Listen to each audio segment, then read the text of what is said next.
Finally লাইটলুমের যেটা নিহি main view point. ওহো one বাড়ি বানাইছে মাশাআল্লাহ। এত নিচে বাড়ি, ওই যে দেখো তলে বাড়ি ঘর দেখছো। আজকে তো ভালোই ক্লিয়ার আছে, এই ওয়েদার ভালো দেখা গেছে। কত মানুষ আইছে বাপরে। ঘোরার বগলে পরে যাবো, ঘোরা রাইড করা হারি কারণ আজকে দেখি।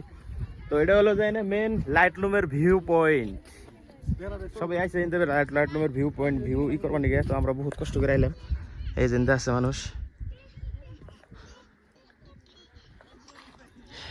আর এই যে এনে মজার কিন্তু একটা ভিউ আইছে লাইটলুম মানে রাওয়া হন ঘুরবার নিকে মেঘালয় শিলং থেকে, শিলং সিটি থেকে মাত্র 23 কিলোমিটার। শিলং সিটি থেকে আমরা বাইক নিয়েছি, 1 ঘন্টা লাগছে বাইক নিয়ে যেতে। রাইবেন আর এনে বাইক পার্কিং এর হলো 40 আর একজন পার হেড হলো 20 মানে টিকিট। আর এত সুন্দর ভিউটা মানে দেখার জন্য এত কষ্ট করে আইলাম, আবার আনাগো দেখাবে নিয়ে গেলাম। দেখুন এই যে